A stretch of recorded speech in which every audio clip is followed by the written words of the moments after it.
ചാർലിയുടെ case ആ സെറ്റിൽ തന്നെ കുറെ തവണ പറയാം. അപ്പൊ ഞാൻ തന്നെ ട്രോളി തന്നെ സ്വയം. ദുൽഖർ സൽമാൻ ചെയ്തപ്പോ ചാർലി, പാവപ്പെട്ട ബിബിൻ ജോർജ് ചെയ്തപ്പോ ബാർലി. എന്റെ മോളില് ചിന്തിക്കുകയായിരുന്നു എന്ന് പറഞ്ഞിട്ട് അമരക് ബ്രാൻഡണിയില് ആ സിറ്റുവേഷൻ കഴിഞ്ഞു പോയല്ലോ. അപ്പൊ രണ്ടാമത്തേന് നിങ്ങളിപ്പോ ആ കഥ എങ്ങനെ കൊണ്ടുപോകും? കഥ എന്തായിരുന്നു? ഇവരൊരു സ്ഥലത്ത് പോകാൻ ആഗ്രഹിച്ചു അല്ലെ? അതെ. അവിടെ പോയി കഴിഞ്ഞാൽ എന്തായിരിക്കും? ഓ നൈസ്.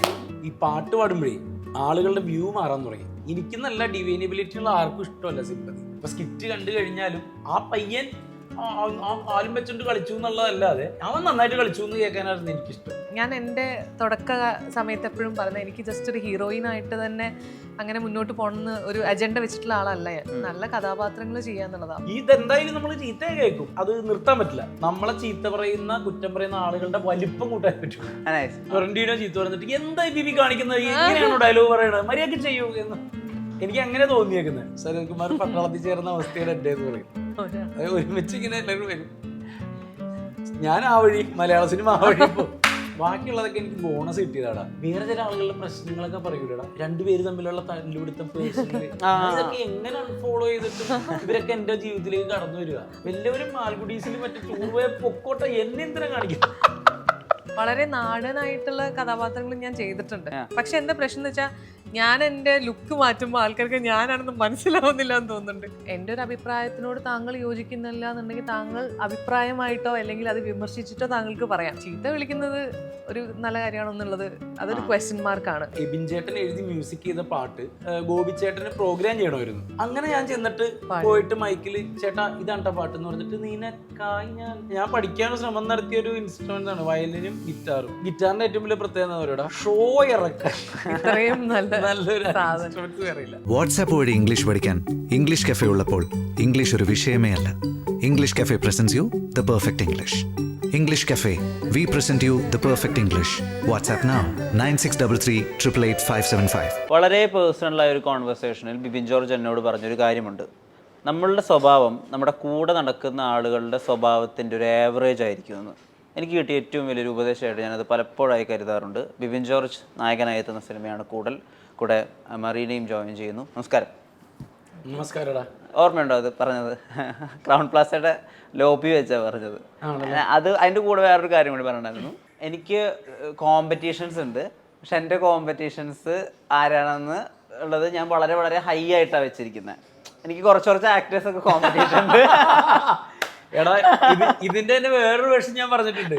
കോമഡിക്കായിട്ട് കൂട്ടിയായിരുന്നു ഞാൻ പറഞ്ഞത്. എന്നെ ചീത്ത പറയേണ്ട ആളുകള്, അതായത് മെൽ ഗിബ്സൺ ചീത്ത പറയണം, സ്റ്റീഫൻ ടൊറന്റീനോ ചീത്ത പറഞ്ഞിട്ട് എന്തായി ബിബി കാണിക്കുന്നത്, എങ്ങനെയാണോ ഡയലോഗ് പറയണത്, മര്യാദക്ക് ചെയ്യൂ എന്ന് കോമഡി പറയണം.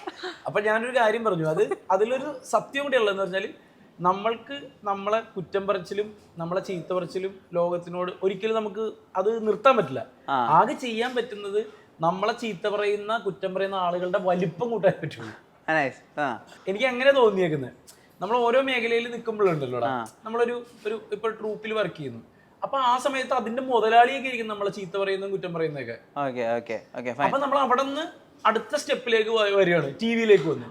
ആ ടിവിയുടെ തലത്തിലുള്ള ആളുകൾ സ്റ്റേജിൽ നിൽക്കാന്ന് വിചാരിച്ചോ. അപ്പൊ ചീത്ത കേൾക്കണമെന്ന് ആഗ്രഹമുണ്ട ആള് ഷാഫിയോ അല്ലെങ്കിൽ സിദ്ദിഖ് വന്ന് ചീത്ത പറയണമെന്നായിരുന്നു ആഗ്രഹം അന്ന്. അങ്ങനെ മനസ്സിലായില്ലേ നിനക്ക്? അതാണ് ഞാൻ പറഞ്ഞത്. നമുക്ക് ഇതെന്തായാലും നമ്മൾ ചീത്ത കേൾക്കും. അപ്പൊ നമുക്ക് ആ പറയുന്ന ആളുകളുടെ വലിപ്പം കൂട്ടാനേ പറ്റുള്ളൂ. റേഞ്ചർ ക്യാമ്പ് ലീഡ് ചെയ്യുന്ന ആള് കൂടുതല്, അത് ഗൈഡ് അല്ല, പക്ഷെ സ്റ്റോറി ടെല്ലറും അല്ല, അതിന്റെ നടുക്കുള്ള പോലത്തെ ഒരാളാ പലപ്പോഴും. അതെ. ആൻഡ് ഇവര് വളരെയധികം എഫേർട്ട് എടുത്തിട്ട് ഈ ആളുകൾ അവരുടെ ജോലി കൊണ്ടുപോകണം. കാരണം ഇത് ഈച്ച് ടൈം ഇത് റിപ്പീറ്റഡ് ആയിട്ട് വരുന്ന ആളുകളൊക്കെ ഉണ്ടാവും. ഇപ്പൊ ഞാനൊക്കെ പോകുന്ന സമയത്ത് അവര് ഒരു വട്ടം പറഞ്ഞ കഥയല്ല രണ്ടാമത്തെ വട്ടം പറയുന്നത്. അവര് എഫേർട്ട് എടുക്കുന്നുണ്ട്. ഇപ്പൊ ഒരു വട്ടം അവരൊരു സെൻ കഥ പറഞ്ഞാൽ അടുത്ത വട്ടം ഏതെങ്കിലും ഒരു ഗാദറിങ്ങിന് ഒരു കഥ പറയലുണ്ടാവുമല്ലോ, ഒരു സ്റ്റോറി ടെല്ലിംഗ് ഒക്കെ ആയിട്ട് അത് ഓപ്പൺ ആക്കുക. ഇപ്പോൾ അടുത്ത വട്ടം അവരൊരു ഡെസ്റ്റിനേഷൻ പോയി കണ്ടതിന്റെ കാര്യം, അല്ലെങ്കിൽ ഡെസ്റ്റിനേഷൻ അല്ല ഇമ്പോർട്ടന്റ് ട്രാവലാണ്, അങ്ങനെ തിയറി പറയാ. ഭയങ്കര പണിയുള്ളൊരു ഏരിയ ഉണ്ട് ഇതിനകത്ത്. അതിനെ പറ്റി ആലോചിച്ചിട്ടുണ്ടോ? അതിനെ പറ്റി ആലോചിച്ചത് എങ്ങനെയാണെന്നോ, ഞാനിത് ക്യാരക്ടർ ചെയ്തപ്പോൾ തന്നെ നമ്മൾ ഇതുവരെ സംസാരിക്കുന്നത് ഈ ബാഡ് ബോയ്സും ഗുമസ്തനൊക്കെ കണ്ടതല്ലേ, നമ്മൾ നോർമലി ആളുകൾ സംസാരിക്കുന്ന രീതിയാണല്ലോ. ഇതല്ലല്ലോ. ഇത് എന്ന് പറയുന്നത് സാഹിത്യപരമായിട്ടുള്ള കാര്യങ്ങളാണ്. ഈ സാഹിത്യപരമായിട്ടുള്ള ഡയലോഗുകൾ പറയുമ്പോൾ വലിയ നടന്മാർക്കൊക്കെ അത് ഈസി ആയിരിക്കാം. എന്നെ പോലുള്ള ആർട്ടിസ്റ്റിന് ഞാൻ ഇതിനൊരു താളം വേണമല്ലോ, rhythm. ആ റിതം എങ്ങനെയാണെന്നുള്ളത് ജഡ്ജ് ചെയ്യാനായിരുന്നു എനിക്ക് ഏറ്റവും വലിയ പാട്. പിന്നെ എനിക്ക് ഒരിക്കലും സ്യൂട്ട് ആവുമെന്ന് തോന്നാത്ത രീതിയിലുള്ള ഒരു ഡ്രസ്സും കൂടി വന്നതോടുകൂടി ഞാൻ തകർന്ന് തരിപ്പണമായി. എനിക്ക് ഡ്രസ്സിനെ പറ്റി ടൈറ്റിലിനെ പറ്റിയിട്ട് നല്ലൊരു കാര്യം ചോദിക്കാണ്ട് പിന്നെ ചോദിക്കാം. ഈ ഡയലോഗ് പറയല് എന്ന് പറയുന്നത് നമ്മളിപ്പോ അറ്റൻഷൻ സീക്കിംഗ് കൂടി ഉണ്ടല്ലോ. അതായത് നമ്മൾ ഒരാളുകൾ ഇങ്ങനെ ഒരുമിച്ച് കൂടി പല രീതിയിലുള്ള പല റേഞ്ചിലുള്ള നമ്മളെക്കാൾ കഴിവുള്ള നമ്മളെക്കാൾ വെൽത്ത് ആയിട്ടുള്ള ചിലപ്പോൾ നമ്മളെക്കാൾ ഡിപ്രസ്ഡ് ആവുന്ന അങ്ങനെ പല രീതിയിലുള്ള ആളുകളെ ഉള്ളു. നമ്മള് ഇതാണ് ഐറ്റം. ഞാൻ പറഞ്ഞു പോയിട്ടോ, ഒന്ന് ശ്രദ്ധിക്കൂ എന്ന് പറഞ്ഞിട്ടാണ് നമ്മൾ തുടങ്ങുന്നത് തന്നെ. എന്നിട്ട് നമ്മൾ ആകാശത്തിലെ അനന്ത നക്ഷത്രങ്ങളെ നോക്കുക, ഈ പ്രപഞ്ചത്തിലെ താരാപഥങ്ങളെ നോക്കുക, അവരെല്ലാവരും ഒത്തുകൂടുന്ന ഈ നക്ഷത്ര രാവിൽ എന്നൊക്കെ പറഞ്ഞിട്ട് നമ്മൾ പറയുകടാ. അപ്പൊ നമ്മളെ സംബന്ധിച്ചിടത്തോളം ഇതെങ്ങനെ അഭിനയിച്ചേട്ടാ, ഇപ്പൊ ഞാൻ അങ്ങനത്തെ 2 സെറ്റ് ഓഫ് ആളുകളെ കണ്ടിട്ടുണ്ട് റേഞ്ചർ ക്യാമ്പിലുള്ളത്. ഒന്നാമത്തെ ആളുകൾ ഭയങ്കര ലൗഡായിരിക്കും അവര്. അതായത് ഇപ്പോൾ നിങ്ങളുടെ ജീവിതത്തിൽ ഏറ്റവും പ്രധാനപ്പെട്ട സമയം നിങ്ങൾ വീട്ടിൽ വെറുതെ ഇരിക്കുകയാണെങ്കിൽ ആ വെറുതെ ഇരിക്കുന്ന 4 മണിക്കൂറുകൾ കൊണ്ട് നിങ്ങൾക്ക് എല്ലാ ദിവസവും ഇത്ര രൂപ കൂട്ടി വെച്ച് ഭൂട്ടാനിലേക്ക് ഒരു യാത്ര പോയിക്കൂടെ, അവിടെ നിങ്ങൾ കണ്ടുമുട്ടുന്ന കഥാപാത്രങ്ങൾ നിങ്ങളുടെ ജീവിതത്തെ മാറ്റിമറിക്കുന്നൊക്കെ പറഞ്ഞിട്ട് ഭയങ്കര ലൗഡായിട്ടൊരു ആൾക്കാരുണ്ടാവും. അതർ സെറ്റീസ് നിങ്ങളിപ്പോൾ നിൽക്കുന്നത് ഈ മലയുടെ മുകളിലാണ്, ഈ മലയുള്ളത് ഈ ജില്ലയിലാണ്, ഈ ജില്ലയുള്ളത് ഭൂമിയിലാണ്, ഭൂമി എന്ന് പറയുന്നത് സോളർ സിസ്റ്റത്തിലാണ്, സോളർ സിസ്റ്റത്തിലുള്ളത് യൂണിവേഴ്സിലാണ്. ഇതിനൊക്കെ വെച്ച് നോക്കുമ്പോൾ നമ്മളൊരു ചെറിയൊരു സബ് ആറ്റോമിക് പാർട്ടിക്കുകളുള്ളൂ എന്നൊക്കെ പറഞ്ഞിട്ട് ഭയങ്കര ലൈറ്റായിട്ട് പറയും. അങ്ങനെ ഒരു മീറ്റർ പിടിച്ചിട്ടുണ്ടോ സംസാരത്തിൽ? ഞാൻ രണ്ടും ഉണ്ട് ഇതില്. ഈ പറയുന്ന പോലെ മിക്സ്ഡ് ആയിട്ടാണ്. അതായത് ചില ആളുകൾ ഇങ്ങനെ ചെതറി നിൽക്കുന്ന സ്ഥലത്തേക്ക് നമ്മൾ പെട്ടെന്ന് അറ്റൻഷൻ സീക്കാൻ ഒച്ചയെടുത്ത് നമ്മളെ അവരിലേക്ക് കൊണ്ടുവന്ന് ഇരുത്തിയതിന് ശേഷം ഈ പറയുന്ന ഫിലോസഫിയും സാഹിത്യവും കൂടി മിക്സ് ചെയ്ത് ഡയലോഗ് ഇങ്ങനെ പറഞ്ഞിട്ട് അതൊരു സെക്ഷൻ. ഇനി അല്ലാതെ ഒരു യോഗ അല്ലെങ്കിൽ ഒരു കാം, നമ്മളുടെ ഉള്ളിലേക്ക് ഈ പറയുന്ന അവനവനിലേക്ക് നമ്മൾ ചുരുങ്ങുന്ന സമയം എന്നൊക്കെ പറയുന്ന ലൈറ്റ് ആയിട്ടുള്ള വേർഷനും ഈ പടത്തിലുണ്ട്. ഇപ്പൊ എന്നെ സംബന്ധിച്ചിടത്തോളം ഇവിടെ സത്യം പറഞ്ഞാൽ നല്ല പാടായിരുന്നു. ഞാൻ ആദ്യമായിട്ടാണ് കാണാപ്പാട ഡയലോഗ് പഠിക്കുന്നത്. എനിക്ക് പ്രോംപ്റ്റിങ് അറിഞ്ഞൂടാ, പറ്റൂലെന്നല്ല അറിഞ്ഞൂടാ. ഒരു ഡയലോഗ് ഒരാൾ അവിടെ നിന്ന് പറഞ്ഞു തരുമ്പോ എനിക്ക് കോൺസെൻട്രേഷൻ തെറ്റിപ്പോകും. അപ്പൊ ഇത് കാണാപ്പാടം പഠിച്ച് പറയല് വലിയ പാടായിരുന്നു എന്നെ സംബന്ധിച്ചിടത്തോളം. അപ്പോഴാണ് നമ്മുടെ വലിയ വലിയ നടന്മാരെയൊക്കെ ഞാൻ ഇങ്ങനെ ഓർത്ത് തൊഴുത് കാലി തൊട്ട് വളർന്നിയത്. നീ ചിന്തിച്ച ഇന്ത്യ, നീ കണ്ട ഇന്ത്യ അല്ല ഇന്ത്യ. എങ്ങനെയാണ് അതൊക്കെ പറയുന്നത്? മരീന ഏകദേശം 11 വർഷമായി, 10 വർഷമായി. വായ്മൂടി ബേസും ഫസ്റ്റ് പടം റിലീസ് ഇൻ 2014. അങ്ങനെയാണെങ്കിൽ ഇപ്പൊ ഏകദേശം 11 വർഷം. അവൻ നിന്നെക്കാളും നന്നായിട്ട് പഠിച്ചിട്ടുണ്ട്. എനിക്ക് ചോദിക്കാനുള്ളത്, മറീന ഓരോ പടത്തിനും ഭയങ്കര സ്ട്രഗിൾ ഉള്ള പോലെ തോന്നിയിട്ടുണ്ട് അവിടെ എത്താൻ വേണ്ടിട്ട്, ആ റോളിൽ കിട്ടാൻ വേണ്ടിട്ട്. ശരിയാണോ അത്? സ്ട്രഗിൾ ഏത് ഇവനോട് ചിരിച്ച് മറുപടി പറയണം എന്ന് പറഞ്ഞിട്ടുണ്ട്. ബിക്കോസ് എന്റെ ടോണ് കാരണം ടോൺ പെട്ടെന്ന് ദേഷ്യം പോലെ ടോണാണ് അവതാരകര് പേടിച്ചുകൊണ്ട്. നമ്മുടെ മുമ്പ് ഇന്റർവ്യൂ സംസാരിച്ചില്ല, അല്ലാതെ സംസാരിച്ചിട്ടുണ്ട് തോന്നുന്നുണ്ട്. ഇവരങ്ങനെ അല്ലാതെ സംസാരിച്ചിട്ടുണ്ടെങ്കിൽ അവൻ നിന്നെ മനസ്സിലാക്കിയിട്ടുണ്ട്. അങ്ങനത്തെ ഒരുത്തനാണ്. നമ്മളെ എബിയില് ഒരു ലീഡ് ആക്ടറായിട്ട് കാണുന്നു. ആ കഥേനെയും കഥാഗതിനെയും കൂടി മാറ്റുന്നുണ്ടല്ലോ ആ ക്യാരക്ടർ. അതിന്റെ അപ്പുറത്ത് പത്മയില് ഭയങ്കര ഇറോട്ടിക് ഡിമാൻഡ് ചെയ്യുന്ന ഒരു സീനിലും യു ആർ പ്രസന്റ്. ആ ഒരു 4 സീനിന് അതൊരു സ്ട്രഗിൾ ആണോ, അതൊരു ചോയ്സ് ആണോ? അതൊരു ചോയ്സ് ആണ്. ഓഫ് കോഴ്സ് അതൊരു ചോയ്സാണ്. ഞാനിപ്പം എന്റെ കരിയറിൽ സത്യം പറഞ്ഞ ഒരു 10-30 പടം ഞാൻ ചെയ്തിട്ടുണ്ട്. ചെറുതും വലുതുമായിട്ടുള്ള സിനിമകളുടെ ഭാഗമായിട്ടുണ്ട് ഞാൻ. വികൃതി എന്ന് പറഞ്ഞ സിനിമയിൽ വളരെ ചെറിയ സീൻ, എനിക്ക് തോന്നുന്നു 2 സീൻ എങ്ങാണ്ട് ഞാനുള്ളൂ. പക്ഷെ ആ സിനിമയുടെ ഒരു പ്ലോട്ട് ട്വിസ്റ്റ് എന്ന് പറയുന്നത് എൻ്റെ ക്യാരക്ടറാണ്.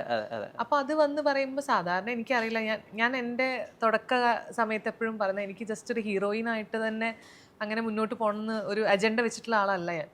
നല്ല കഥാപാത്രങ്ങൾ ചെയ്യാന്നുള്ളതാണ്. അപ്പൊ എൻ്റെ അടുത്ത് ഏറ്റവും കൂടുതൽ ആൾക്കാർ ഇപ്പം ഫേവറേറ്റ് ഹീറോ ആരാ അല്ലെങ്കിൽ ഒരു സ്റ്റാറിന്റെ പേര് പറയാൻ പറഞ്ഞാൽ ഞാൻ എപ്പോഴും മുരളിച്ചേട്ടനെയും തിലകൻ ചേട്ടനെയും പറയാറുള്ളൂ. എപ്പോഴും എൻ്റെ ഒരു ഇതാ. പിന്നെ ഉള്ള ഒരു എക്സാമ്പിൾ എന്ന് പറയുന്നത് ജഗതി ചേട്ടനാണ്. അവരൊക്കെ എല്ലാ ടൈപ്പ് ഓഫ് ക്യാരക്ടേഴ്സും ചെയ്യുന്ന ആൾക്കാരാണ്. അപ്പൊ ഞാൻ വേഴ്സറ്റൈലും ആണ്. അത് ഭയങ്കര ഇമ്പോർട്ടന്റ് ആണ്. മാനറിസം ഒക്കെ എന്ന് പറഞ്ഞെങ്കിൽ ഒരു സിനിമയിലുള്ള സാധനം ആയിരിക്കില്ല വേറൊരു സിനിമയിൽ. അതെ. അപ്പോ എനിക്കപ്പോൾ അങ്ങനെ ട്രൈ ചെയ്യാനുള്ള ഓപ്ഷൻസ് എന്ന് പറയുന്നത് എപ്പോഴും ഹീറോയിൻ ആയിട്ട് വരുന്ന, പിന്നെ എന്നിലേക്ക് വരുന്ന ചോയ്സസും കുറവാണ്. കാരണം മേ ബി ഞാൻ ചിലപ്പോൾ ഈ ലുക്കിൽ തന്നെ ലോക്ക്ഡ് ആയിരിക്കാം. ആൾക്കാർക്ക് ചിലപ്പം എന്തുകൊണ്ട് ഈ ഫീമെയിൽ സെൻട്രിക് ഹീറോയിൻ ലീഡ് സാധനങ്ങൾ വരുന്നില്ല എന്ന് പറഞ്ഞാൽ ചിലപ്പോൾ ആൾക്കാർക്ക് വേറൊരു ലുക്കിൽ തന്നെ ഇമാജിൻ ചെയ്യാൻ പറ്റുന്നുണ്ടാവാത്ത കാര്യങ്ങളുണ്ടാവാം. പറ്റാറുണ്ട്. ഞാൻ എനിക്കാണല്ലോ എന്നെ കൂടുതൽ അറിയുന്നത്. അപ്പം ട്രൂ ലൈഫിലൊക്കെ ഉള്ള പോലെ ഒരു ഔട്ട് ആൻഡ് ഔട്ട് ആക്ഷൻ ചെയ്യുന്ന സ്പൈ ആയിട്ടൊക്കെ മെറീനെ സ്വയം ഇമാജിൻ ചെയ്യാം. അതൊക്കെ എനിക്ക് ഈസി ആയിട്ട് ഇമാജിൻ ചെയ്യാൻ പറ്റും. കാരണം കരക്കാരുടെ കാര്യങ്ങൾ അന്വേഷിച്ച് എത്തിക്കലല്ലേ Correct ആയിരിക്കും. അതിനല്ലേ സ്പൈ. അതിലെ ആക്ഷനെ പറ്റി നീ സംസാരിക്കുന്നില്ല. സോറി, ഞാൻ അറിയാതെ ആക്ച്വലി അത് കറക്റ്റാ, തിയററ്റിക്കലി അത് വളരെ കറക്റ്റാ. ഞാനൊരു സ്പൈ ആണെന്നാണോ? സ്പൈ ചെയ്യുന്നത് അല്ല, സ്പൈ ആക്ച്വലി ചെയ്യണത് അതല്ലേ. ആക്ഷൻ റിലേറ്റഡ് ഒരു മൂവിയിലൊക്കെ എനിക്ക് എന്നെ ഇമാജിൻ ചെയ്യാൻ പറ്റും. വളരെ നാടനായിട്ടുള്ള കഥാപാത്രങ്ങൾ ഞാൻ ചെയ്തിട്ടുണ്ട്. വയസ്സിത്രയായി 30 ചെയ്തിട്ടുണ്ട്, ഇരയില് ചെയ്തിട്ടുണ്ട്, ഗോകുലിന്റെ കൂടെ. പക്ഷെ എന്താ പ്രശ്നം എന്ന് വെച്ചാൽ ഞാൻ എന്റെ ലുക്ക് മാറ്റുമ്പോൾ ആൾക്കാർക്ക് ഞാനാണെന്ന് മനസ്സിലാവുന്നില്ല എന്ന് തോന്നുന്നുണ്ട്. അതിലൊക്കെ ഭയങ്കര വലിയ ഹെയർ ഒക്കെ വെച്ച് സ്ട്രെയിറ്റ് ഹെയർ അങ്ങനെയൊക്കെയാണ്. അതും ഒരു പ്രശ്നമാണ്. അതുകൊണ്ട് എനിക്ക് പലപ്പോഴും ഞാൻ ഈ ഐഡന്റിറ്റിയിൽ ലോക്ക്ഡ് ആയതുകൊണ്ടുള്ള പ്രശ്നങ്ങൾ ഉണ്ടാവും. ഐഡന്റിറ്റി ക്രൈസിസ് ഉണ്ടോ? അതെനിക്ക് തോന്നുന്നുണ്ട്. കാരണം വെച്ചാൽ അതായത് സ്വയം തോന്നുന്നുണ്ടോ, അത് ആളുകൾ ഐഡന്റിഫൈ ചെയ്യണില്ല തോന്നുന്നുണ്ടോ? ഇല്ല, ആളുകൾ ഐഡന്റിഫൈ ചെയ്യുന്നുണ്ട്. എന്റെ പേര് ചില ആൾക്കാർക്ക് ഇപ്പോഴും അറിയില്ല, മെറീന എന്നുള്ളത് അത്ര ഇതല്ല. നിങ്ങൾ ഏതോ സിനിമയിലുണ്ടല്ലോ ഈ മുടി വെച്ചിട്ടാണ് ആൾക്കാർ കണ്ടുപിടിക്കുന്നത്. അപ്പൊ മുടി മാറുമ്പോൾ ആൾക്കാർക്ക് പിന്നെ ഡൗട്ടാണ് ഇത് ഇന്ന ആളാണോ. കാരണം ഇപ്പൊ കുറെ ആർട്ടിസ്റ്റുകളുണ്ട്, കുറെ ഇൻഫ്ലുവൻസേഴ്സ് ഉണ്ട്. അപ്പൊ ഇത് ഇൻഫ്ലുവൻസർ ആണോ ആർട്ടിസ്റ്റ് ആണോ എന്നുള്ളൊരു കൺഫ്യൂഷൻസും ആളുകൾക്ക് ഉണ്ട്. പിന്നെ ഈ പറഞ്ഞ പോലെ ഞാൻ ക്യാരക്ടറുകൾ നല്ലത് വരുമ്പോൾ ചെയ്യാന്നുള്ളതാണ്. അപ്പൊ ഈ പത്മ പോലത്തെ സിനിമയൊക്കെ സുരഭി ലക്ഷ്മി ചേച്ചി അതിൽ ലീഡ് ചെയ്യുമ്പോൾ അതിലൊരു ക്യാരക്ടറിന് ഒരു റിക്വയർമെന്റ് വന്നപ്പോൾ ചേച്ചി എന്നെ വിളിച്ചു, അനുപേട്ടൻ കാര്യം പറഞ്ഞു, നമ്മള് അത് ഈ പറഞ്ഞ പോലെ സബ്ജക്ട് എനിക്ക് കണക്ട് ആയി. എനിക്കൊന്ന് നെക്സ്റ്റ് ഡേ തന്നെ ഡിസൈഡ് ചെയ്തൊരു മൂവിയാണ് അത്. അപ്പൊ അങ്ങനെ ചെയ്തിട്ടുള്ള വർക്കുകളാ. ഒരു ക്രൈസിസ് ആയിട്ട് എനിക്ക് ഒരിക്കലും അങ്ങനെ തോന്നിയിട്ടില്ല, ഒരു സ്ട്രഗിൾ ആയിട്ട്. ഒരു സെഡക്ഷൻ സെർവ് ചെയ്യണ ഒരു സീനാണെന്ന് വെച്ചാൽ അതിന്റെ ഒരു കണ്ടിന്യൂഷൻ എപ്പോഴും കിട്ടും നമുക്ക്, പ്രത്യേകിച്ച് ഫീമെയിൽ ഇനി അത് തന്നെ ആയിരിക്കും. ഇനി അങ്ങനെയുള്ള ആക്ടേഴ്സ് നമ്മൾ കണ്ടിട്ടുണ്ട്. അതായത് ഇവര് മാദകത്വമാണ് വരുന്നത് കിട്ടുന്ന വെച്ചാൽ പിന്നെ അങ്ങനെ കുറെ പടങ്ങളിൽ അവർ അത് തന്നെ ആയിരിക്കും. അത് എങ്ങനെ കട്ട് ചെയ്തു? പിന്നെ എനിക്ക് അങ്ങനെയൊന്നും വന്നിട്ടില്ല. എനിക്ക് അങ്ങനത്തെ സ്ക്രിപ്റ്റുകൾ പിന്നെ വന്നിട്ടില്ല, അല്ലെങ്കിൽ അങ്ങനത്തെ ഒരു സബ്ജക്ട് എൻ്റെ അടുത്ത് പറഞ്ഞിട്ടില്ല. പിന്നെ വന്നത് സത്യം പറഞ്ഞു കഴിഞ്ഞാൽ എൻ്റെ പേഴ്സണാലിറ്റിക്ക് എക്സാക്ട് ഓപ്പോസിറ്റ് ആയിട്ട് ഈ വയസ്സത്രയൊക്കെ അങ്ങനെയാണ്. ഈവൺ ഇപ്പൊ ഈ കൂടുതൽ ചെയ്യുമ്പോൾ പോലും എൻ്റെ റിയൽ പേഴ്സണാലിറ്റീൻ്റെ ഒരു 20% ഒക്കെ ഈ ഒരു ഹിമ എന്ന് പറയുന്ന ക്യാരക്ടർ കഥാപാത്രം. ഹിമ എന്താ ചെയ്യുന്നെന്നുള്ളത് കാണണമെങ്കിൽ നിങ്ങൾ പടം കാണണം. ഒരു കോളേജ് ഗോയിങ് ഗേൾ ആണ്. ഈ പറഞ്ഞ പോലെ എല്ലാവരുടെ അടുത്തും ഭയങ്കര എംപത്തി ഒക്കെ ഉള്ള, കുറച്ച് സോഫ്റ്റ് സ്പോക്കൺ ആയിട്ടുള്ള ഒരു കുട്ടിയാണ്. ഒരു റിലേഷൻഷിപ്പ് ഉണ്ട്. അതിനെ ബന്ധപ്പെടുത്തിയാണ് പിന്നെ അതിന്റെ കാര്യങ്ങളൊക്കെ മുന്നോട്ട് പോകുന്നത്. എനിക്ക് കൂടുതൽ പറയാനില്ല, അടി ഇപ്പൊ ഇവിടുന്ന് സൈഡിൽ നിന്ന് കിട്ടുന്നതുകൊണ്ട്. ബിബിൻ ചേട്ടാ, ഇപ്പം ഇതിന്റെ പോസ്റ്ററും ടൈറ്റിലും ബിബിൻ ചേട്ടന്റെ ലുക്കും എനിക്ക് പെട്ടെന്ന് ചാർലി ആയിട്ട് ഭയങ്കരമായിട്ട് സാമ്യം തോന്നി. കൂടുതൽ എഴുതിയതിന്റെ ടെക്സ്റ്റിന് വരെ കുറെ കിളികൾ, പൂക്കൾ. ബിബിന്റെ കിളിയാണ് പോയത്. ആൻഡ് കോസ്റ്റ്യൂംസ് ഓൾസോ ചാർലിന്ന് വന്നതിന് ശേഷമുള്ള അത്രയും കോസ്റ്റ്യൂംസ്, കുറെ ബീഡുള്ള ഇത് ബാൻഡുകള്. എന്ത് റിമോട്ടഡ്ലി ഒരു ഇൻസ്പിറേഷൻ ഉണ്ടോ ചാർലിന്ന്? ആ ഒരു വൈബ് കിട്ടാൻ തന്നെ ആയിരിക്കാം ആദിത്യ നാണു എന്നാണ് ഇതിന്റെ കോസ്റ്റ്യൂം ഡിസൈനറിന്റെ പേര്. ഇവിടെ ഈ ചാർലിയുടെ കേസ് ആ സെറ്റിൽ തന്നെ കുറെ തവണ പറയാം. അപ്പൊ ഞാൻ തന്നെ കളിയാക്കാതിരിക്കാൻ ട്രോളി തന്നെ സ്വയം. ദുൽഖർ സൽമാൻ ചെയ്തപ്പോ ചാർലി, പാവപ്പെട്ട ബിബിൻ ജോർജ് ചെയ്തപ്പോ ബാർലി. എന്റെ മോളില് ചിന്തിക്കുകയായിരുന്നു എന്ന് പറഞ്ഞിട്ട് സ്വയം ഞാൻ അവിടെ വെച്ച് തമാശ പറഞ്ഞത് അവസാനിപ്പിച്ചായിരുന്നു. കാരണം ഇല്ലെങ്കിൽ ഇതേപോലെ തോന്നിയ ആ ക്യാരക്ടർ ഡിമാൻഡ് ചെയ്യുന്നുണ്ടത്. ആ ക്യാരക്ടർ ഒരു സെക്കൻഡ് ഹാഫിലേക്ക് വരുമ്പോൾ നമുക്ക് അതിന്റെ വലുപ്പം കാണാൻ പറ്റും. നമുക്ക് ആ ഡ്രസ്സ് ഇട്ടതിന്റെ ഞാനും ആലോചിച്ചിട്ടുണ്ട് എന്തിനാണ് എനിക്കിതൊരു സ്യൂട്ടാവാത്തതായിട്ടാണ് ആദ്യം തോന്നിയത്. പക്ഷെ ഡയറക്ടേഴ്സ് ഭയങ്കര ആത്മവിശ്വാസം തോന്നി, ഇത് ബെസ്റ്റാണ്, നല്ലതാണ്, നിങ്ങൾക്ക് ഇട്ടിട്ട് നല്ലതാണെന്ന് പറഞ്ഞു. അപ്പൊ എനിക്കിതിൽ ഞാൻ ചെയ്യുന്ന ക്യാരക്ടറിന് വേണ്ടിയിട്ട് ഇത്തിരി വണ്ണം ഞാൻ കൂട്ടിയായിരുന്നു. ഇത് നോർമലി എനിക്ക് എല്ലാ പടത്തിലൊക്കെ ഇത്തിരി വണ്ണം ഉണ്ട് ഇതിൽ. അത് ഞാൻ ആ ക്യാരക്ടറിന് വേണ്ടിയിട്ട് കൂട്ടിയതാണ്. അത് എന്തുകൊണ്ടാണെന്നുള്ളത് നിനക്ക് സിനിമ കഴിയുമ്പോൾ മനസ്സിലാവും എന്തുകൊണ്ടാണ് ആ ക്യാരക്ടറിന് ഇത്തിരി മസ്കുലർ കാര്യങ്ങളൊക്കെ വന്നതെന്നുള്ളത്. ബിബിൻ ചേട്ടൻ കഥ എഴുതുന്നുണ്ട്, സംവിധാനം ചെയ്തിട്ടുണ്ട്, പാട്ട് പാടുന്നുണ്ട്, ലിറിക്സ് എഴുതിയിട്ടുണ്ട് ഈ പടത്തില്. ഇത് വരുന്നത് ഒരു അത്യാവശ്യത്തിൽ നിന്നാണോ അതോ എനിക്ക് വേണ്ടി ചെയ്യാൻ ഞാൻ മാത്രമേ ഉള്ളൂ ആ ഐഡിയ എന്നാണോ? ഈ ബാക്കിയുള്ള കാര്യങ്ങളൊക്കെ എനിക്ക് ബോണസ് ആയിട്ട് കിട്ടുക. അഭിനയത്തിൽ മാത്രമാണ് എനിക്ക് വേണ്ടി ചെയ്യാൻ ഞാനേ ഉള്ളൂ എന്ന് എനിക്ക് തോന്നാറുള്ളത്. അങ്ങനെയാണ് എല്ലാ പ്രൊജക്റ്റുകളും വരവും പോക്കൊക്കെ കാണുമ്പോൾ നമുക്കറിയാം. അപ്പോൾ ഞാൻ കഴിഞ്ഞ ദിവസം പറഞ്ഞു, തമാശക്ക് പറഞ്ഞു, എൻ്റെ എല്ലാ കാര്യവും നീ തമാശയായിട്ടേ കൂട്ടാമോ ഓഡിയൻസും. ഞാൻ സരോജ് കുമാർ അല്ലേ, സരോജ് കുമാർ പട്ടാളത്തിൽ ചേർന്ന അവസ്ഥയുടെ എൻ്റെ എന്ന് പറയും. അത് ഒരുമിച്ച് ഇങ്ങനെ എല്ലാവരും വരും. ഞാൻ ആ വഴി മലയാള സിനിമ ആ വഴി പോകും. ഞാൻ പറഞ്ഞു കിട്ടിയത് നിനക്ക്. മനസ്സിലായി മനസ്സിലായി. അങ്ങനെ തന്നെയാണ്. ബാക്കിയുള്ളതൊക്കെ എനിക്ക് ബോണസ് കിട്ടിയതാടാ. ഇനി ഞാൻ ഒരു സമയത്ത് പാട്ട് നിർത്തിയ ആളാണ്. പിന്നീട് എനിക്ക് മാർഗംകളി എന്ന് പറഞ്ഞ പടത്തിൽ വേറെ എബിൻ ചേട്ടൻ എഴുതി മ്യൂസിക് ചെയ്ത പാട്ട് ഗോപിച്ചേട്ടന് പ്രോഗ്രാം ചെയ്യണമായിരുന്നു. അപ്പോൾ ഗോപിച്ചേട്ടൻ പറഞ്ഞു, ബിബി എനിക്ക് ആ പാട്ട് അറിയില്ലല്ലോ, എബിൻ്റെ പാട്ടല്ലേ, അതെങ്ങനെയാണെന്ന് ഒന്ന് പാടിയിട്ടേക്കാൻ പറഞ്ഞു. അങ്ങനെ ഞാൻ ചെന്നിട്ട് പോയിട്ട് മൈക്കിൽ ചേട്ടാ ഇതാണ് പാട്ട് എന്ന് പറഞ്ഞിട്ട് നീനക്കായി ഞാൻ പറയുമ്പോൾ പുള്ളി പറയും മര്യാദക്ക് പാടിക്കോ, വിനീതേട്ടനെ കൊണ്ട് പഠിപ്പിക്കണമെന്നായിരുന്നു ആഗ്രഹം എൻ്റെ. അത് കഴിഞ്ഞ് പോയിന്ന് 2 ദിവസം കഴിഞ്ഞപ്പോൾ പുള്ളി അത് പ്രോഗ്രാം ചെയ്ത് അയച്ചു തന്നു ഈ പാട്ട് എൻ്റെ സൗണ്ടിൽ. എനിക്കിപ്പോഴും ഓർമ്മയുണ്ട്, ഷാഫി സാറിൻ്റെ വീട്ടിലിരുന്നിട്ടാണ് ഞാനത് കേൾക്കണത്. ഷാഫി സാറ് കേട്ട്, ആൽവിൻ ചേട്ടൻ കേട്ട്, ഞാൻ മാർഗംകളിയില്ല. അപ്പം തന്നെ അവർ പറഞ്ഞു, എടാ ഇത് നീ തന്നെ പാടിയാൽ മതി, നല്ലതുണ്ടെന്ന് പറയുമ്പോൾ ഗോപിച്ചേട്ടൻ ഇങ്ങോട്ട് വിളിച്ചു. ഗോപിച്ചേട്ടൻ പറഞ്ഞു, ബിബിൻ അതിനൊരു സോളുണ്ടേ. അപ്പം എനിക്ക് ഞാനന്ന് പനിയായിട്ട് പാടിയതിൻ്റെ ഒക്കെ എല്ലാ പ്രശ്നങ്ങളും എനിക്ക് ഫീൽ ചെയ്യുന്നുണ്ട്. പക്ഷെ പുള്ളി പറഞ്ഞു അതിനൊരു സോളുണ്ട്, താൻ പാടിയതിനൊരു പെയിൻ ഉണ്ട്, അത് ചിലപ്പോൾ അത് താൻ തന്നെ പാടിയാൽ മതി എന്ന് പറഞ്ഞാൽ അങ്ങനെ വന്നതാണ് അത്. അല്ല പിന്നെ കണ്ടിന്യൂസ് ആ പാട്ട് വന്ന് ഹിറ്റായി കഴിഞ്ഞപ്പോഴേക്കും ആ പടം ഇറങ്ങി കഴിഞ്ഞ ശേഷമാണ് ആ പാട്ട് ഹിറ്റായെന്ന് അറിയാം. ഞാനാണ് പാടിയെന്ന് തന്നെ ആളുകൾ തിരിച്ചറിയാൻ കുറേ സമയം എടുത്ത്. പിന്നിപ്പം എന്താണ് അതിന് കിട്ടിയ ഗുണം എന്ന് പറഞ്ഞു കഴിഞ്ഞാൽ ഞാൻ വീണ്ടും സ്റ്റേജുകളിൽ പാടാൻ തുടങ്ങി. ഞാൻ ഒരു സമയത്ത് നിർത്തിയതായിരുന്നു പാട്ട്. സ്റ്റേജ് പാടാൻ നിർത്തുന്നത് ചെറുപ്പത്തിൽ നമ്മൾ പാട്ടായിരുന്നേ. ചെറുപ്പത്തിൽ ഇങ്ങനെ 1ാം ക്ലാസ്സിലൊക്കെ പോയി പാട്ട് പാടി നമുക്കൊരു കുറച്ച് വയസ്സൊക്കെ ആയി കഴിഞ്ഞപ്പോൾ, അതായത് ഒരു 5ാം ക്ലാസ്സൊക്കെ ആയി കഴിഞ്ഞപ്പോഴേക്കും ഈ പാട്ട് പാടുമ്പോഴേ ആളുകളുടെ വ്യൂ മാറാൻ തുടങ്ങി. ആളുകൾ പാട്ടിലുപരിയായിട്ട് എൻ്റെ സിമ്പതി ആയിട്ട് കാണാൻ തുടങ്ങി. എല്ലാവരും പാട്ട് കേൾക്കുമ്പോൾ ഇങ്ങനെ അങ്ങനെ ആവാൻ തുടങ്ങി. എനിക്ക് നല്ല ഡിവൈനബിലിറ്റി ഉള്ള ആർക്കും ഇഷ്ടമല്ല സിമ്പതി. എമ്പതി ചെയ്തോട്ടെ, സിമ്പതി വേണ്ട. അതിൻ്റെ പുറത്തിങ്ങനെ ഞാൻ ഈ കാഴ്ചപ്പാട് മാറിയപ്പോഴേക്കും ഞാൻ ചിന്തിച്ചു, ഇനി ഇത് വേണ്ട. ആളുകൾ ഞാൻ വരുമ്പോഴേക്കും നല്ല എനർജി ആയിട്ട്. 5ാം ക്ലാസ് പഠിക്കുമ്പോഴാ തോന്നിയിരുന്നു എനിക്കത് വേണ്ടെന്ന്? 5ാം ക്ലാസ്സല്ല, എനിക്ക് ചെറുപ്പത്തിലേ വേണ്ടെന്ന് തീരുമാനിച്ച ആളാ ഞാൻ. ബോംബ് കഥയിൽ നിനക്ക് പടത്തിൽ ഓർമ്മയുണ്ടോ, ഒരു കൂട്ടുകാർ ബാക്കിയുള്ള പിള്ളേരുടെ ഒപ്പം ഓടിയ ഒരു കുട്ടിയില്ലേ, അത് ഞാൻ തന്നെയുള്ളൂ. മനസ്സിലായ?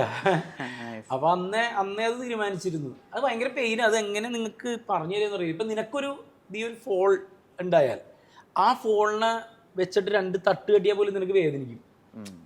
ഇപ്പൊ ബ്രേക്കപ്പ് ആയിന്ന് ചോദിച്ചോ നീ, ഇപ്പൊ നിന്നെ വീട്ടിൽ ആരെ അറിയിക്കണമെന്നൊക്കെ വിചാരിച്ച് കൂട്ടുകാരുടെ അടുത്തേക്ക് പോകുമ്പോൾ അവര് പോട്ടറാ അവള് പോട്ടെ നമ്മൾ പറഞ്ഞിട്ട് അതും നമുക്ക് അവിടെ തുടങ്ങി നമുക്ക് പിന്നെയും വിഷമം തോന്നും. വേറെ സാധനം നീ ഓക്കെ ആണോ, ബിബിമോ ഹാപ്പിയാണോ? അപ്പൊ അതുകൊണ്ട് അന്ന് ആ സമയത്ത് നിർത്തിയതാ. പിന്നെ അങ്ങനെ പാട്ട് ക്ലാസ്സില് അങ്ങനെ ഒതുങ്ങി, സ്റ്റേജുകളിലേക്കൊന്നും പോയില്ല. പിന്നെ വലിയ കാര്യത്തിന് അങ്ങനെ പോയിട്ടില്ല. നീ അതാ ഞാൻ പറഞ്ഞ മഹാരാജാസ് കോളേജിൽ ഞാൻ ഒരു പാട്ട് സ്റ്റേജിൽ കയറി പാടിയിട്ടില്ല. എനിക്കിപ്പോഴും ആലോചിക്കുമ്പോൾ അയ്യോ എന്നാവും. മഹാരാജാസിൽ ഞാൻ പാടിയിട്ടില്ല ഒരു പാട്ട്. നമ്മളെല്ലാരും പറയൂലേ, ക്ലാസ്സിൽ വെറുതെ പിള്ളേരായിട്ട് പാടും, അവൻ പാടൂട്ടാ, അത്രേ ഉള്ളൂ. ഈ കൂടുതലും ഇതുപോലെ തന്നെയല്ലേ പഠിപ്പിച്ചത്? കൂടുതലും ഈ പറഞ്ഞ പോലെ തന്നെ പനി പിടിച്ച ദിവസം, ഇവര് പനി പിടിക്കുന്ന ദിവസമാണ് എന്നെ പാടാൻ വിളിക്കുന്നത്. പേടിച്ച് പനി പിടിക്കണല്ലോ അങ്ങനെയാടാ. അപ്പൊ അതുപോലെ തന്നെ 10ാം ക്ലാസ് എത്തിയപ്പോ അപ്പൻ ചോദിച്ചതെന്ന് പറഞ്ഞാല്, എടാ പാട്ട് വേണോ മിമിക്രി വേണോ? ഞാനപ്പോ അന്ന് ചോയ്സ് ചെയ്തത് ഈ പറയുന്ന ഞാൻ ചെല്ലുമ്പോൾ എല്ലാവരും വളരെ പോസിറ്റീവോടുകൂടി സന്തോഷത്തോടുകൂടി എന്നെ കാണണം എന്നുള്ളതാണ്. ഇപ്പൊ സ്കിറ്റ് കണ്ടു കഴിഞ്ഞാലും നമ്മളുടെ ആ പയ്യൻ ആ കാലും വെച്ചോണ്ട് കളിച്ചു എന്നുള്ളതല്ലാതെ അവൻ നന്നായിട്ട് കളിച്ചു എന്ന് കേൾക്കാനായിരുന്നു എനിക്കിഷ്ടം. അതിപ്പോഴും ഞാൻ സിനിമയിലാണെങ്കിൽ ഞാൻ ഇപ്പോഴും ആഗ്രഹിക്കുന്ന അതാണ്. അതുകൊണ്ടാണ് എനിക്ക് ഓമർക്കനോട് ഭയങ്കര ഫസ്റ്റ് സിനിമ നമുക്കത് കഥയെ അങ്ങനെയായിരുന്നല്ലോടാ. പക്ഷെ ഞാൻ അത് കഴിഞ്ഞിട്ടുള്ളത് അങ്ങനെ ഒന്നും പിടിച്ചിട്ടില്ല. എന്നോട് മരിച്ചുപോയ സിദ്ദിഖ് സാറ് പറഞ്ഞിരുന്നു, പിന്നെ ഇനി നീ ആ കാലിന്റെ സംഭവം വെച്ചിട്ട് ചെയ്യരുത്, ഇത് കണ്ട് ട്യൂണാവണം ആളുകൾ. അതിനൊരു കഥ ഉണ്ടാക്കുക അല്ലെങ്കിൽ അതിനൊരു ബാക്ക് സ്റ്റോറി ഉണ്ടാക്കുക, അത് ചെയ്യരുത്. ഇല്ല, അത് ഉണ്ടാക്കരുത്. കാരണം എന്ന് വെച്ച് കഴിഞ്ഞാൽ എന്താ സംഭവം എന്ന് വെച്ച് കഴിഞ്ഞാൽ അത് കണ്ടു കഴിഞ്ഞാൽ പിന്നെ എത്ര നേരം പോകാൻ പറ്റും? നീയും ഈ സമൂഹത്തിലുള്ളതാണ് അല്ലേ? നമ്മളെന്തോരോ പേരെ കാണുന്നതാണ്. എന്നോട് ഈ ചില ആൾക്കാരൊക്കെ ഈ ഫേസ്ബുക്കിലൊക്കെ ചിലർ കടമൊക്കെ ചോദിക്കും, ബൈക്കൊക്കെ മേടിക്കാൻ കടം ചോദിക്കൂടാ. അപ്പൊ ഞാൻ ഈ ബുദ്ധിമുട്ട് പറഞ്ഞവരോട് പറയും, അതായത് 2 കാലില്ലാത്ത ആൾക്കാർ ചീര വിറ്റ് ജീവിക്കുന്ന നാടാണ് ഇവിടെ. ലോട്ടറി വിറ്റ് എത്ര കുടുംബങ്ങൾ കഴിയുന്നുണ്ട്, എന്തോരാൾക്കാര്. അപ്പൊ അതുകൊണ്ട് എനിക്കത് വലിയ സിമ്പതി തോന്നൂല. അതുകൊണ്ട് അങ്ങനെയുള്ള ആളുകൾ കറക്റ്റാണോ? എനിക്കറിയാം, ഇതെല്ലാം സമൂഹത്തിലുള്ള ആളുകളാണ്. എന്നെ അങ്ങനെ തന്നെ കണ്ടാൽ മതി. അപ്പൊ അങ്ങനെ കുറെ നാൾക്ക് ശേഷം ഗുമസ്തലാണെങ്കിലും പിന്നെ അതൊക്കെ അതില്ലാണ്ടായി. പിന്നെ ആളുകൾ കുറച്ചെങ്കിലും എന്നെ കണ്ട് ശീലിച്ചു തുടങ്ങി. ബാഡ് ബോയ്സിൽ നീ ശ്രദ്ധിച്ചറിയാം, പരമാവധി അങ്ങനത്തെ അറിയാനേ പാടില്ല. എൻ്റെ എത്ര പേര് എനിക്ക് മെസ്സേജ് അയച്ചെന്ന് അറിയാം. എനിക്ക് ബാഡ് ബോയ്സ് കിട്ടിയ ഏറ്റവും വലിയ ഗുണമാണ്. ബാഡ് ബോയ്സ് എത്ര പേര് മെസ്സേജ് അയച്ചെന്ന് അറിയാമോ എനിക്ക്, അത് ആ കാര്യം നീ വിട്ടുപോയി എന്ന് പറഞ്ഞു. അപ്പൊ എനിക്കത് ഒമർക്കാനോട് അത്രയും താങ്ക്സ് ഉണ്ട് ആ കാര്യത്തിൽ. അതെ, നിങ്ങൾ 4 ഗുണ്ടകളിൽ ഒരു ഗുണ്ട തന്നെയാ. അതെ, ആരോഗ്യത്തിന്റെ ഗാത്രനായ ഒരു ഗുണ്ട. ഇടിച്ചടിച്ചുന്നുണ്ട്. അതെ അതെ അതെ. എൻ്റെ അതായത് മറ്റേ ഒരാളെ പോയിട്ട് ഇങ്ങനെ വേണം റിവ്യൂ പറയാന്നുള്ള ഭയങ്കര നല്ലതായിരുന്നു അത്. 10-11 വർഷം ഉണ്ട് ഇതിനകത്ത്. എന്താ പറയുക, ഭയങ്കര പ്രധാനപ്പെട്ട സിനിമകളിൽ ചെറിയ റോൾ ചെയ്തിട്ടുണ്ട്, ചെറിയ സിനിമകളിൽ വലിയ റോൾ ചെയ്തിട്ടുണ്ട്. ആക്ച്വലി ഇങ്ങനെ ലീഡ് എന്നൊക്കെ നോക്കുമ്പോഴേ ആ വലിപ്പമല്ലേ ആക്ച്വലി ഇൻഡസ്ട്രിക്ക് നല്ലത്. അങ്ങനെ ആലോചിക്കാറുണ്ടോ? ഒരു നായിക നടിയാവുന്നതല്ലേ എല്ലാ അർത്ഥത്തിലും, ഫിനാൻഷ്യലി അല്ലെങ്കിൽ നമ്മൾ ആളുകൾ കാണുന്ന രീതി, അതിനൊക്കെ ഞാൻ ചെറുതാണെങ്കിലും നായികയെ ചെയ്യൂ അങ്ങനെ തീരുമാനം എടുക്കണല്ലേ കുറച്ചുകൂടി ലോജിക്കലി ശരി? ലോജിക്കലി ചിലപ്പോൾ അങ്ങനെ ആയിരിക്കാം. പക്ഷെ എന്നെ സംബന്ധിച്ച് ഞാൻ നോക്കുന്നത് നമ്മൾ ജോലി ചെയ്യുക എന്നുള്ളതാണ്, വർക്ക് ചെയ്യുക എന്നുള്ളതാണ്. എനിക്ക് തോന്നുന്നു എനിക്ക് അങ്ങനെ വെറുതെ ഇരുന്ന് ചിലപ്പോൾ ഒരു 3-4 ദിവസമൊക്കെ വെറുതെ ഇരിക്കാൻ പറ്റുമായിരിക്കും. അതിൽ കൂടുതൽ വെറുതെ ഇരിക്കുമ്പോൾ ചിലപ്പോൾ ടെൻഷനാവും. ടെൻഷൻ ആസ് നമ്മളൊന്നും ചെയ്യുന്നില്ലല്ലോ പ്രൊഡക്റ്റീവായിട്ട്. പിന്നെ ചെറിയ ക്യാരക്ടേഴ്സ് ആണെങ്കിൽ ഞാനത് എൻജോയ് ചെയ്തിട്ട് തന്നെയാണ് ചെയ്യണത്. എനിക്കിങ്ങനെ ഈ വേഴ്സറ്റൈൽ എന്നല്ല, ഡിഫറെൻറ്റ് ഓപ്ഷൻസ് ട്രൈ ചെയ്യാനുള്ള ഒരു സ്പേസ് കിട്ടിയിട്ടുണ്ടെന്ന് തോന്നിയിട്ടുണ്ട്. നായിക കഥാപാത്രങ്ങൾ എനിക്കറിയില്ല എത്രത്തോളം ഭയങ്കര ഇവിടെ മലയാളത്തിൽ ഇപ്പോൾ എത്രത്തോളം അത്ര പ്രോമിനൻ്റ് ആയിട്ടുള്ളത് വരുന്നുണ്ടെന്ന് എനിക്കറിയില്ല. അതിൽ എത്ര ആളുകൾക്ക് നല്ല അവസരങ്ങൾ കിട്ടുന്നുണ്ട് എന്നുള്ളത് എനിക്കറിയില്ല. കാരണം കുറേ പേരൊക്കെ എൻ്റെ ഇതിൽ ഈ പറഞ്ഞ പോലെ ഒരു സിനിമ ചെയ്യുന്നു, പിന്നെ 2 വർഷമൊക്കെ കഴിഞ്ഞിട്ടാണ് നെക്സ്റ്റ് മൂവീസ് വരുന്നത് അവരുടെ കരിയർ ഗ്രാഫിൽ. അപ്പോൾ അത്രയും സ്ട്രെസ്സും അവരെങ്ങനെയാണ് ഹാൻഡിൽ ചെയ്യുന്നത് എന്നുള്ളത് ഇസ് എ ക്വസ്റ്റ്യൻ. പിന്നെ ഫിനാൻഷ്യൽ ബെനിഫിറ്റ് അതൊരു കാര്യം തന്നെയാണ്. അത് ഞാൻ അങ്ങനെ ചിന്തിച്ചിട്ടില്ല. വരുന്ന പരിപാടികൾ ചെയ്യാന്നുള്ളതാണ്. ഒരു നായികയിൽ മാർക്കറ്റ് ചെയ്യപ്പെടുന്ന സിനിമകൾ എപ്പോഴും ഉണ്ടായിട്ടുണ്ടല്ലോ. അപ്പം സവിദ്യ ബാലന്റെ ഒരു സെറ്റ് ഓഫ് പടങ്ങൾ മാർക്കറ്റ് ചെയ്യപ്പെടുന്നുണ്ട്, അല്ലെങ്കിൽ ദീപിക പദുക്കോൺ വെച്ച് മാർക്കറ്റ് ചെയ്യപ്പെടുന്നുണ്ട്, ആലിയ ഭട്ട് വെച്ച് റാസി മാർക്കറ്റ് ചെയ്യപ്പെടുന്നുണ്ട്. അങ്ങനെ കങ്കണ മാർക്കറ്റ് ചെയ്യുന്നുണ്ട്. അതായത് സെപ്പറേറ്റ് ഇൻഡസ്ട്രി ആയിട്ട് തന്നെ അവർ ബിൽഡ് ചെയ്ത് കൊണ്ടുപോകുന്നുണ്ട്. അങ്ങനെ ഒരു മാനിഫെസ്റ്റേഷൻ ഇപ്പോഴത്തെ അവസ്ഥയിൽ സാധ്യമാണോ? ഈ മാർക്കറ്റ് വാല്യൂ നിശ്ചയിക്കുന്നത് ആരാണ്? പടങ്ങളുടെ വിജയമാണ്. ഈ ഇന്ന വ്യക്തിക്ക് ഇന്ന മാർക്കറ്റ് വാല്യൂ ഉണ്ട്. ഒരാളുടെ ഷോൾഡറിൽ ഒരു പടം ഇപ്പൊ കഹാനി വിദ്യാബാലനിലൂടെ സക്സസ്ഫുൾ ആകുമ്പോഴാണല്ലോ കഹാനി 2 ഉണ്ടാവുന്നത്. അപ്പൊ ഈ ഡിസിഷൻസ് ആരാണ് എടുക്കേണ്ടത്? ഈ ആൾക്കാരെ കാസ്റ്റ് ചെയ്യേണ്ടത് മേക്കേഴ്സ് ആണ് എടുക്കേണ്ടത്. മേക്കേഴ്സ് എന്തുകൊണ്ട് ചെയ്യുന്നില്ല എന്നുള്ളത് എനിക്ക് അറിഞ്ഞൂടാ. അതൊരു ക്വസ്റ്റ്യൻ മാർക്ക് തന്നെയാണ്. അതൊരു വലിയ ക്വസ്റ്റ്യൻ മാർക്കാണ്. ഇപ്പോ ആളുകൾ ഞാനന്ന് പറഞ്ഞില്ലേ, നമ്മൾക്ക് അതില് ആരോടും പരാതി പറയാൻ പറ്റില്ല. എനിക്ക് സത്യത്തിൽ എനിക്ക് പരാതിയില്ല. ഞാൻ എപ്പോഴും പറയാറുണ്ടാ, ഞാൻ ഇന്നാളും പറഞ്ഞു, നമ്മളെ ലോകത്തിന് കാണാൻ നമ്മൾ ഇരുട്ടിന്ന് വെളിച്ചത്തിട്ട് നീങ്ങിന്നാ മതി. അതിന് എത്ര ആരൊക്കെ കണ്ടില്ലെന്ന് വെച്ചാലും നമ്മൾ കണ്ണിൽ പോയിട്ട് ഞാനിവിടെ ഉണ്ട് എന്ന് പറഞ്ഞാൽ അവരുടെ കണ്ണിൽ എത്തുന്നത് വരെ നമ്മൾ പണിയെടുക്കുക എന്നുള്ളതേ ഉള്ളൂ. പക്ഷെ ബിപിൻ ചേട്ടൻ്റെ ഇതിൽ അത് കുറച്ചും കൂടി എളുപ്പമല്ലേ? ബിപിൻ ചേട്ടൻ ക്രിയേറ്റ് ചെയ്യാൻ പറ്റുമല്ലോ. എനിക്ക് മെറീനയ്ക്ക് അത് വെയിറ്റ് ചെയ്യാനല്ലേ പറ്റുള്ളൂ. എനിക്ക് അല്ല വെയിറ്റിംഗ് നമ്മൾ ഈ പറഞ്ഞ പോലെ എന്നാലും വെറുതെ ഒന്നും ഇരിക്കുന്നൊന്നുമില്ല, എന്തെങ്കിലുമൊക്കെ കാര്യങ്ങളായിട്ട് ചെയ്യും. പിന്നെ ബിപിന്റെ ഒരു ഓറ എന്ന് പറയുമ്പോൾ ബിപിനിലേക്ക് ആളുകൾ വരും, സംസാരിക്കും. കാരണം ബിപിന് ഒരുപാട് കാര്യങ്ങൾ ചെയ്യാനുള്ള ഓപ്ഷൻസ് ഉണ്ട്, ഒരുപാട് കാര്യങ്ങൾ ബിപിൻ ചെയ്യുന്നുണ്ട്. അപ്പോൾ ഇൻ കേസ് ഇപ്പം ബ്ലെസ് യു ബിപിൻ ഇപ്പം ബിപിൻ്റെ അടുത്തേക്ക് സ്ക്രിപ്റ്റുമായിട്ട് വരുന്ന ആളുകളുണ്ട്, ബിപിൻ ചെയ്യുന്ന വർക്കിലേക്ക് ഭാഗമാവാൻ വേണ്ടി ചാൻസ് ചോദിച്ചു വരുന്ന ആൾക്കാരുണ്ട്. അങ്ങനെ ഒത്തിരി ആൾക്കാരുണ്ട്. എന്നെ സംബന്ധിച്ച് ആവശ്യക്കാരി ഞാനാണ്. അപ്പോൾ എനിക്ക് വെയിറ്റ് ചെയ്യാനേ പറ്റുള്ളൂ. ആൾക്കാർ കൊണ്ടുവന്ന് നിന്നാൽ നല്ലതാണെങ്കിൽ കൈനീട്ടി സ്വീകരിച്ച് വർക്ക് ചെയ്യാന്നല്ലാതെ വേറെ ഒന്നും എനിക്ക് പ്രത്യേകിച്ച് ചെയ്യാനില്ല. പിന്നെ നമ്മളെ തന്നെ മോൾഡ് ചെയ്തെടുക്കുക. അതിന് ഞാൻ സിനിമകൾ കാണും, ആൾക്കാരുടെ ഇന്റർവ്യൂസ് കാണും, സീരീസ് കാണും. ഇവരെന്നെ സൈക്കോ എന്നാണ് വിളിക്കുന്നത്. കാരണം ഞാൻ ഡാർക്ക് അങ്ങനത്തെ സീരീസ് ഒക്കെ ഇരുന്ന് കാണും. അങ്ങനത്തെ എന്തെങ്കിലും നമുക്ക് അതിൽ നിന്ന് കിട്ടാനുള്ള കാര്യങ്ങൾ, മാനറിസം, അങ്ങനെ ഞാൻ പറഞ്ഞില്ല, അങ്ങനത്തെ എന്തെങ്കിലുമൊക്കെ കാര്യങ്ങൾ കിട്ടുവാണെന്നുണ്ടെങ്കിൽ അത് പ്രിപ്പയർ ആയി ഇരിക്കുക. ഏത് സമയം വിളിച്ചാൽ എന്തോ എന്ന് പറഞ്ഞ് പോകാനുള്ള രീതിയിൽ റെഡി ആയിട്ട് ഇരിക്കുക എന്നുള്ളത് മാത്രമേ ചെയ്യാനുള്ളൂ. അത് ഡിസപ്പോയിന്റിംഗ് ആയിട്ട് തോന്നുന്നുണ്ട്. എന്തോടെ ടോൺ മാറും, എന്റെ എന്തോ ഒരു വിഷമം പോലെ അതെന്താ അങ്ങനെയെന്നുള്ള രീതിയിലാണ് പുള്ളിയുടെ മുഖഭാവം. ഗിറ്റാർ പഠിക്കോ? ഇല്ല, അത് ഷോപ്പീസ് മാത്രം. നിനക്ക് തോന്നിയില്ലേ അത്? ഗിറ്റാർ എനിക്കറിഞ്ഞൂടാ. ഞാൻ പഠിക്കാനുള്ള ശ്രമം നടത്തിയ ഒരു ഇൻസ്ട്രുമെന്റ് ആണ് വയലിനും ഗിറ്റാറും. ഗിറ്റാറിന്റെ ഏറ്റവും വലിയ പ്രത്യേകത എന്താ പറയുക, ഷോ ഇറക്കാൻ ഇത്രയും നല്ലൊരു ഇൻസ്ട്രുമെന്റ്സ് അറിയില്ല. വേറെ എല്ലാം നമുക്ക് പടാന്ന് കൊണ്ടുപോയിട്ട് ഒരു സ്ഥലത്ത് പബ്ലിക്കിൽ നിന്ന് വായിക്കാൻ പറ്റത്തില്ല. ഗിറ്റാറിന് മാത്രം ഈ ഒരു റൗണ്ടില് പരിപാടി നടത്താൻ പറ്റും. അങ്ങനെ ഒരു കാര്യമുണ്ട്. തബല വായിച്ചാലും ശരിയാവൂല, മറ്റു വേറെ ഒന്നും വായിച്ചാലും ശരിയാവൂല. ഗിറ്റാർ ഗിറ്റാറിന്റെ പോലത്തെ ഒരു ചെറിയൊരു സാധനം ഉണ്ട് ഉക്കുലേലെ. അത് 4 strings ഇത് 6 strings ആണ്. ഇത് ഞാൻ പഠിക്കാൻ പരാജയപ്പെട്ടൊരു സാധനം. പക്ഷെ ഉക്കുലേലെ കുറച്ചുകൂടി ഈസിയാ. അത് നിനക്ക് ഇതുപോലെ തന്നെ ഷോ ഇറക്കാം, കൊണ്ട് നടക്കാനും കുറച്ചുകൂടെ എളുപ്പമാണ്. ഇതിപ്പോ ഇതിലത്തെ ക്യാരക്ടർ ആൾക്ക് നാച്ചുറലി ആളുകളെ കൂടിച്ചേർക്കാനുള്ള ഒരു ഓറ ഉള്ള ആളാണോ? തുടക്കം മുതൽ ഈ പറയുന്ന ക്യാമ്പിന്റെ തുടക്കം മുതൽ അവരെ ചേർത്ത് നിർത്തി ഈ ഡ്രസ്സൊക്കെ അതിന് സഹായിക്കുന്നുണ്ട്. നമ്മൾ ചെന്ന് ഇറങ്ങുമ്പോൾ നോർമൽ ഡ്രസ്സ് അല്ലല്ലോ, ഒരു വേറൊരു ടൈപ്പ് ഓഫ് ഓറ ഫീൽ ചെയ്യണം എന്നുള്ള രീതിയിൽ തന്നെയാണ് അതിനാണ് ഞാൻ ഈ മുടിയൊക്കെ ഇങ്ങനെ കുറച്ചും കൂടി ഇത് ഫോട്ടോഷൂട്ടിൽ എടുത്ത മുടിയാണ്. ഇതിൽ കൂടുതലുണ്ട് എനിക്ക് പടത്തിൽ മുടി. നീ പാട്ടി കണ്ടില്ലേ, അന്തിമുല്ല പാട്ടി കണ്ടില്ലേ, അത്രയുണ്ട് മുടി. ഒരു ക്യാരക്ടർ ഡിസൈൻ അല്ലെങ്കിൽ അയാൾ പറയുന്ന ഡയലോഗുകള്, അയാളുടെ കോസ്റ്റ്യൂം, അതിനൊക്കെ എത്രമാത്രം ബിബിൻചേട്ടൻ്റെ ഇൻപുട്ട് ഉണ്ട്? ഇതിലൊരു ഇൻപുട്ടും ഇല്ല. ഇതിൽ അവർ തന്നെയാണ് ഡിസൈഡ് ചെയ്യണം. നമ്മൾ എഴുതുന്ന പടത്തിൽ നമുക്ക് ഇന്ന വേണമെന്ന് പറയുന്നതല്ലാതെ ഡയറക്ടറിന്റെ വ്യൂ തന്നെയാണ് മൊത്തം പോകുന്നത്. പിന്നെ കഥ വായിച്ചിട്ട് എന്തെങ്കിലും നമുക്ക് അത് അവിടെ കറക്ഷൻ ഉണ്ട് കേട്ടോ, കറക്ഷൻ അല്ല, അത് എനിക്ക് വർക്കായില്ല കേട്ടോ, അവിടെ ഒന്ന് കൺവിൻസ് ആക്കുമോ അല്ലെങ്കിൽ കുറച്ചും കൂടി ഇമോഷൻ കയറ്റുമോ എന്നൊക്കെ നമുക്ക് പറയാന്നല്ലാണ്ട് അതൊക്കെ ചെയ്യേണ്ടത് ഡയറക്ടേഴ്സും റൈറ്റേഴ്സും തന്നെയാണ്. നമുക്ക് അവിടെ ചെല്ലുമ്പോഴാണ് ബാക്കി കാര്യങ്ങളൊക്കെ അറിയുള്ളൂ. അവരെ ട്രസ്റ്റ് ചെയ്യാന്നുള്ളതേ ഉള്ളൂ, വേറെ വഴിയില്ല. ഇപ്പം ബിബിൻ ജോർജ് എന്നുള്ള പേര് കേൾക്കുമ്പോൾ ആളുകൾക്ക് ആദ്യം ഉണ്ടാവുന്നത് ചിരിയാണ്. ഇത് ചിരിപ്പിക്കും, ചിരി ഉണ്ടാവും എന്നുള്ളതാണ്. ഇപ്പൊ കൂടുതൽ തന്നെ ഇപ്പൊ ഒരു ഭയങ്കര എനിക്കറിയില്ല ഒരു ഇമോഷണൽ ആയിട്ട് ഡെലിവറി ചെയ്യേണ്ട ഒരു സീൻ ഉണ്ടെന്ന് വിചാരിക്കുക, അപ്പൊ അത് കുറച്ച് ഓവർ പ്രഷർ ഉണ്ടാക്കുമോ? ഇല്ല, എനിക്ക് ഭയങ്കര ഇഷ്ടമാണ് ഇമോഷണൽ സീൻ ചെയ്യണം. എനിക്ക് ഒട്ടും ഭയങ്കര സ്ട്രെസ് ഇല്ലാതെ ഞാൻ കൂളായിട്ട് ചെയ്യുന്നത് ഇമോഷനാണ്. കാരണം എനിക്ക് പെട്ടെന്ന് ഞാൻ ഭയങ്കര എമ്പതിയുള്ള ആളാണെന്ന് ഞാൻ സ്വയം വിശ്വസിക്കുന്നത്. എനിക്കിപ്പോൾ നിന്റെ ഒരു പ്രശ്നം പറഞ്ഞാലും നീ അനുഭവിക്കുന്ന ആ വേദനയിലൂടെ എനിക്ക് കുറച്ചെങ്കിലും കടന്നു പോകാൻ പറ്റും. അതാണല്ലോ എമ്പതി എന്ന് പറയുന്നത്. അനുതാപ, സഹതാപല്ല, അനുതാപം മലയാളത്തിലാണ്. അപ്പൊ അത് ഉള്ളത് കൊണ്ട് തന്നെ എനിക്ക് ആ കാര്യങ്ങളിൽ നമ്മളിപ്പോൾ ഒരു ക്യാരക്ടർ പറയുമ്പോൾ എനിക്ക് ഫീൽ ചെയ്ത് കഴിഞ്ഞാൽ, ഇപ്പൊ ഫസ്റ്റ് സിനിമയിൽ ഞാൻ പറഞ്ഞ ബോംബ് കഥയിൽ പ്രയാഗ വന്നിട്ട് എന്നോട് ഇഷ്ടമല്ല എന്ന് പറയുന്നുണ്ട്.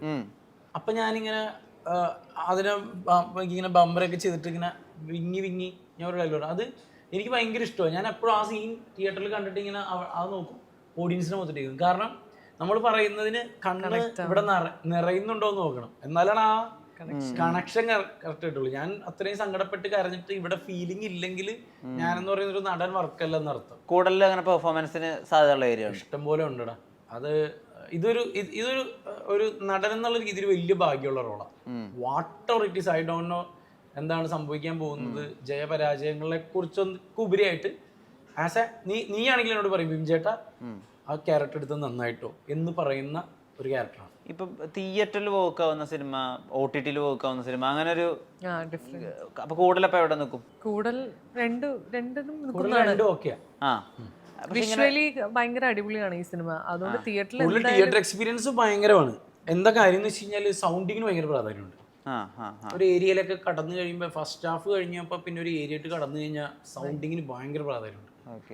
അതിൽ ചെയ്യാനുണ്ട്. അതായത് ഞങ്ങളിത് ആദ്യം നോർമലി വിടാന്നൊക്കെ ആയിരുന്നു വിചാരിച്ചത്, പിന്നെയാണ് വിസ്മയില് ഞങ്ങള് ഇത് ചെയ്ത് അറ്റ്മോസ് ചെയ്ത്.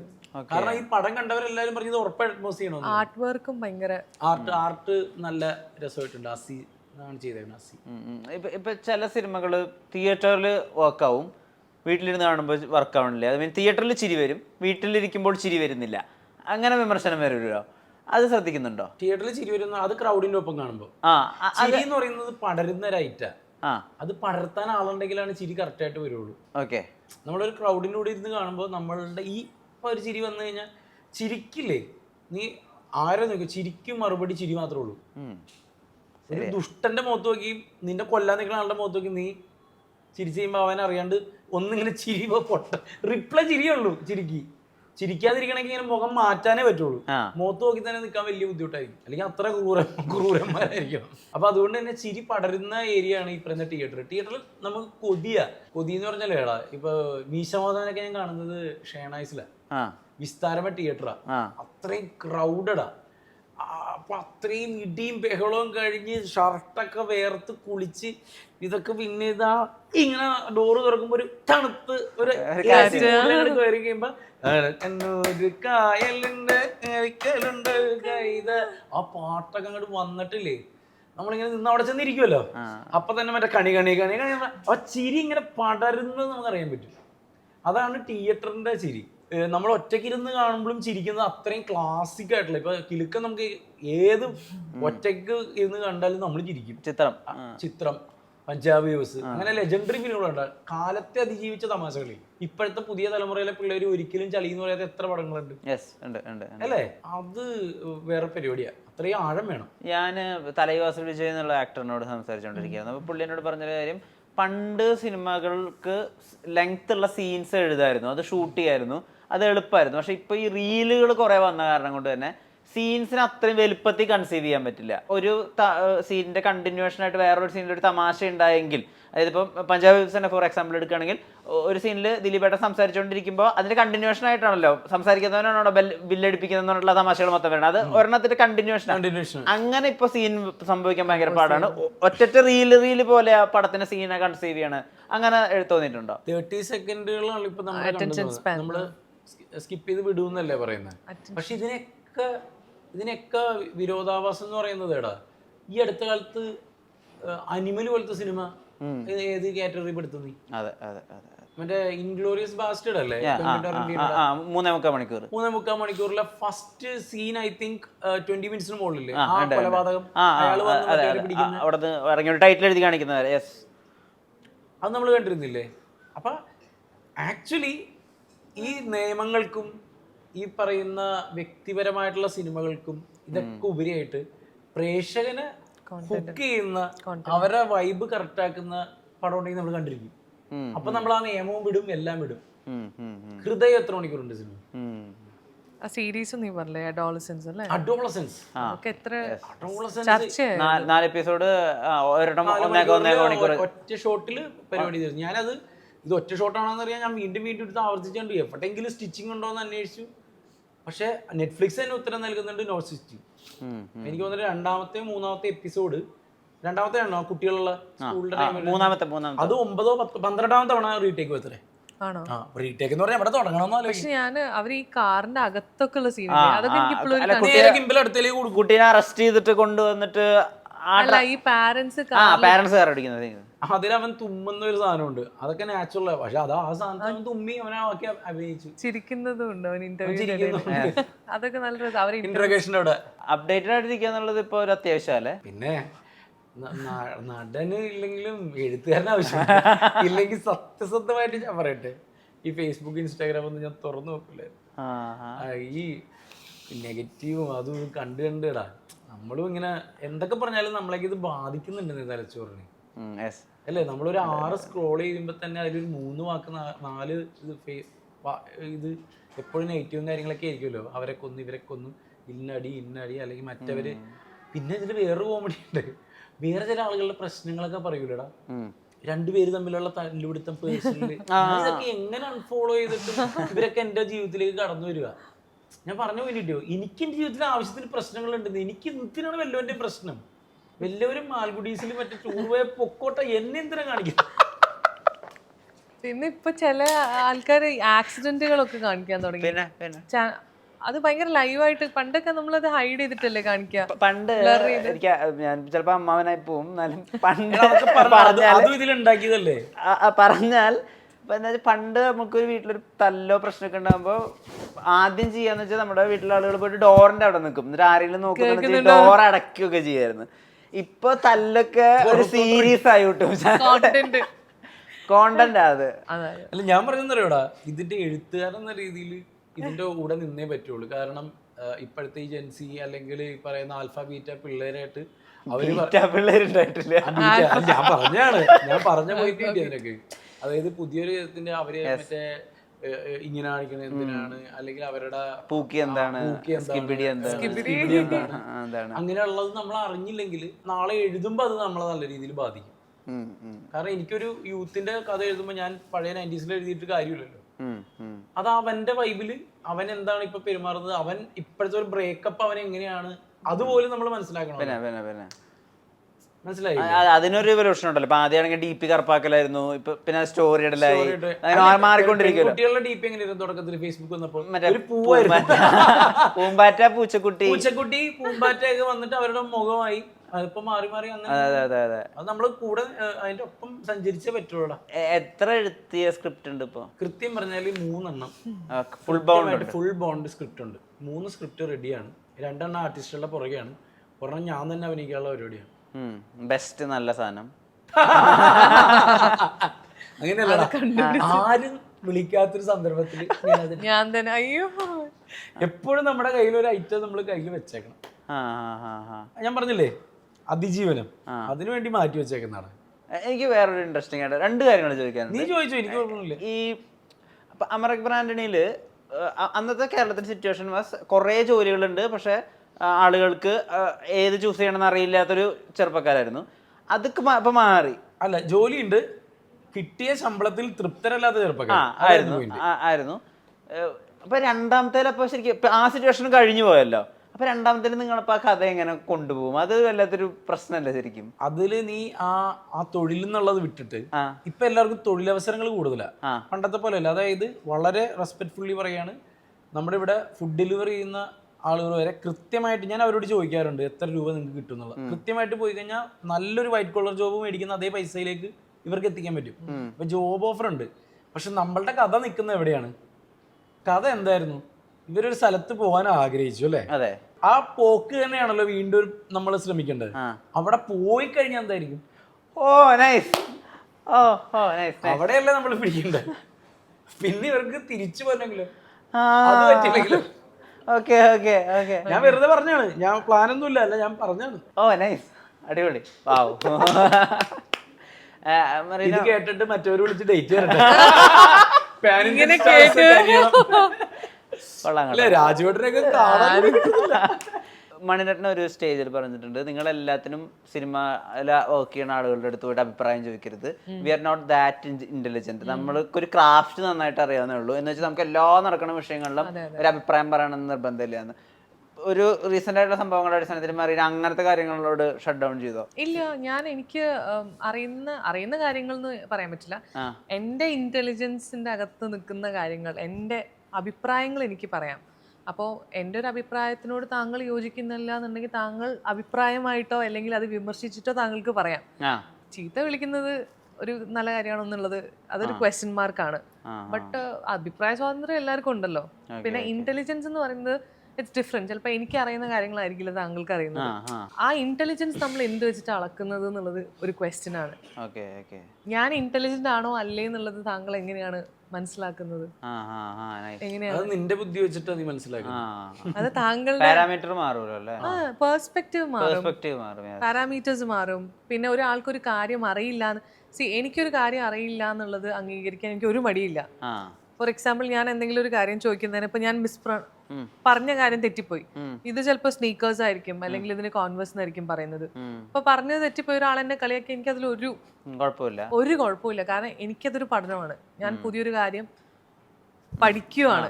അപ്പൊ അത് അയാൾക്ക് അതിനുള്ള വിവരമില്ലാതെ ഞാൻ ചിന്തിക്കുള്ളൂ എന്റെ മൈൻഡില്. ഞാൻ ആ സാധനം പഠിക്കുകയാണ്, എനിക്കത് അറിയാഞ്ഞിട്ടാണ് ഞാനത് അങ്ങനെ പറയുന്നത് എന്നുള്ളത് മറ്റേ വ്യക്തിയാണ് ശരിക്കും മനസ്സിലാക്കേണ്ടതെന്ന് ചിന്തിക്കുന്ന ഒരാളാണ് ഞാൻ. അപ്പൊ അതുകൊണ്ട് ഞാൻ എല്ലാ കാര്യങ്ങളും ആ രീതിയിലാണ് എടുക്കുന്നത്. എന്നോട് അഭിപ്രായം ചോദിക്കുന്ന കാര്യങ്ങൾ എനിക്ക് പറയാൻ പറ്റുന്നതാണെങ്കിൽ ഞാൻ പറയും. കൂടുതൽ എന്താ വാല്യൂ അഡിഷൻ എന്നുള്ള രീതിയിൽ ചെയ്യുക ഹീറോ ബിബിൻ ജോർജിന്? നടൻ എന്ന രീതിയിൽ ഭയങ്കരമായ ഒരു മാറ്റം ഉണ്ടാകും, അതിനെപ്പറ്റി ആളുകൾ പറയും എന്നുള്ളത് തന്നെയാണ് എനിക്ക് തോന്നുന്നത്. നടൻ എന്ന രീതിയിൽ ഒരു വ്യത്യസ്ത പരിപാടി ഉണ്ട് പടത്തിൽ. അതെന്താണെന്നുള്ളതാണ് നമുക്ക് പടത്തിൽ കാണേണ്ടത്. ഒരു സ്റ്റെപ്പും കൂടി ഉണ്ട്. അത് ഞാൻ കുറച്ചുകൂടി സ്പെസിഫിക്കലി ചോദിക്കാം. ഇപ്പോൾ ഫഹദ് കുറെ കാലമായിട്ട് അർബൻ റോഡുകളാണ് ചെയ്തായിരുന്നത്. മഹേഷ് പ്രതികാരം വന്നപ്പോൾ പിന്നെ ആൾക്ക് നാടനും പറ്റും എന്നുള്ളൊരു ഭയങ്കര ക്യാഷ് പോയിന്റ് ഉണ്ടായിരുന്നു. അതിന് കൂടുതൽ അങ്ങനെ എന്തെങ്കിലും സ്പെസിഫിക്കലി ആയിട്ട് അങ്ങനെ പറയാൻ പറ്റുമോ? അർബനും റൂറലും അല്ലേ ഇതിൽ? ഞാനെന്ന് പറയുന്ന ഒരു ആർട്ടിസ്റ്റ് എനിക്ക് ചെയ്യാവുന്ന പരിധിക്ക് മുകളിൽ കുറെ കാര്യങ്ങൾ ചെയ്തിട്ടുണ്ട്. അങ്ങനെ എനിക്ക് വളരെ സിമ്പിൾ ആയിട്ട് പറയാൻ പറ്റുള്ളൂ. കാരണം എനിക്ക് ഡീറ്റെയിൽ ആയി കഴിഞ്ഞാൽ കയ്യിൽ നിന്ന് പോകും. ഇതാണ് വളരെ സിമ്പിൾ ആയിട്ട്. നിനക്കും കണ്ടു കഴിയുമ്പോൾ ചേട്ടാ കൊള്ളാട്ടോ എന്ന് തോന്നുന്ന, എന്നാൽ ഒരു ആർട്ടിസ്റ്റ് ചെയ്യാൻ കൊതിക്കുന്ന രീതിയിലുള്ള ഒരു ഐറ്റം ഉണ്ട് പടത്തിൽ. അത് കിട്ടിയത് എന്റെ ഭാഗ്യമാണ്. എനിക്ക് എപ്പോഴും നല്ല പാട്ട് കിട്ടാറുണ്ട്, അതേപോലെ ഈ ക്യാരക്ടർ. ലാസ്റ്റ് ചോദ്യം, തുടരുന്ന സിനിമ തിയേറ്ററിൽ കണ്ടുകൊണ്ടിരിക്കുകയാണ്. ലാലേട്ടൻ്റെ ഒരു ഐക്കോണിക് ജമ്പ് ഉണ്ട്. അത് കാണുമ്പോൾ എല്ലാ ലാലേട്ടൻ ഫാനിനും ഭയങ്കര ആവേശം തോന്നുന്നുണ്ട്. നമ്മുടെ കൂടെ സിനിമയൊക്കെ ചെയ്യാൻ ആഗ്രഹിക്കുന്ന ആൾക്കാരില്ല. അപ്പം അവരൊക്കെ കണ്ടുകൊണ്ട് ഞാൻ ഇങ്ങനത്തെ ഒരു സാധനമാണ് എഴുതാൻ ഉദ്ദേശിക്കുന്നതെന്നൊക്കെ പറയുന്നുണ്ട്. ഇൻഡസ്ട്രിയിൽ മൊത്തമായിട്ട് അറിയാം ബിബിൻ ചോറിൻ്റെ വിഷ്ണു ഉണ്ണികൃഷ്ണൻ കുറേ കാലമായിട്ട് ലാലേട്ടന് വേണ്ടിയിട്ട് ഒരു സാധനം എഴുതുന്നുണ്ട് എന്ന് പറഞ്ഞിട്ട് നിങ്ങൾ എഴുതുമ്പോഴും അങ്ങനെ ഒരു ഫാൻ ബോയ് സംഭവമായിരിക്കുമോ? എന്താ ചെയ്യുക? ഫാൻ ബോയ് സംഭവം തന്നെയായിരുന്നു എഴുതിയത്. ഞങ്ങൾ ലാലേട്ടന് വേണ്ടി എഴുതിയല്ലോ, കൊണ്ടേക്ക് ഏൽപ്പിച്ചു. പക്ഷെ അത് വർക്കായില്ല. സ്വാഭാവികമായിട്ടുള്ള കാര്യമാണ്, ഒരാൾക്ക് ഇഷ്ടപ്പെട്ടാലല്ലേ അല്ലേ.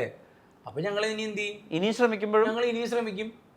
അങ്ങനെ തന്നെ. അത് ഇപ്പൊ ഒരു വ്യത്യാസം ഇവര് പറഞ്ഞതിൽ എനിക്ക് മനസ്സിലായതേ, ആന്റണി ചേട്ടനൊക്കെ ഒരു കാര്യം പറഞ്ഞു. അതായത് എപ്പോഴും എഴുത്തുകാർ കൊണ്ടുവരുമ്പോൾ ലാലേട്ടൻ എന്ന് പറയുന്ന പുള്ളിയുടെ ഓറയും പുള്ളിയുടെ ഈ മാസ് ഓറയും വെച്ചിട്ടാണ് ഓൾറെഡി പ്രീ പ്ലാൻ ചെയ്ത് കൊണ്ടുവരുന്നത്. അപ്പൊ അതില് അദ്ദേഹത്തിന് എക്സൈറ്റ് ചെയ്യാനുള്ള സാധനങ്ങൾ ഉണ്ടാവില്ല. ശരിയാണ്, കാരണം അദ്ദേഹം ചെയ്ത പരിപാടികൾ തന്നെ ആയിരിക്കും നമ്മൾ പറയുന്നത് എന്നുള്ളതാണ് സത്യമാണ്.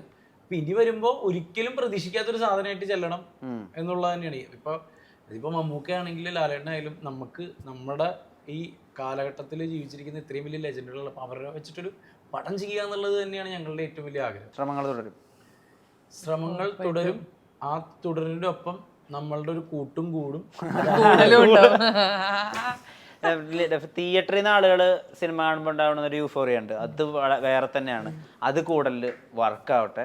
ആൻഡ് നിങ്ങൾക്ക് രണ്ടുപേരും ജനങ്ങൾ കൂടട്ടെ. അതെ, ജനങ്ങൾ കൂടട്ടെ.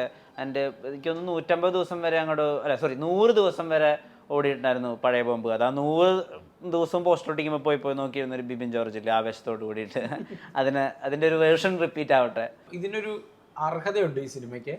അതൊന്ന് തിരിച്ചറിഞ്ഞാൽ മതി ഓഡിയൻസ്. ഇതിന്റെ ഒരു അർഹത തിരിച്ചറിഞ്ഞാൽ മതി. ഇവർ ഈ ഗുമസ്തലിലാണെങ്കിൽ പോലും നമുക്കൊരു നല്ല പടം എന്നുള്ള ഒരു പേര് വന്നല്ലോ, അതേപോലെ ഒരു പേര് വന്ന് ആളുകളുടെ ഇടയിൽ കുറച്ച് സംസാരം ഉണ്ടാവുക, ബാക്കി കാര്യങ്ങള് പ്രൊഡ്യൂസറിനൊന്ന് അത്രയൊക്കെ തന്നെ ഉള്ളൂ. Thank you for the time. താങ്കൾ സിനിമ കാണണം കേട്ടോ. അവനെ എല്ലാ പടം കാണുന്നു. വാട്സാപ്പ് വഴി ഇംഗ്ലീഷ് പഠിക്കാൻ ഇംഗ്ലീഷ് കഫേ ഉള്ളപ്പോൾ ഇംഗ്ലീഷ് ഒരു വിഷയമേ അല്ല. English cafe presents you the perfect English. English Cafe. We present you the perfect English. WhatsApp now 9633 888 575.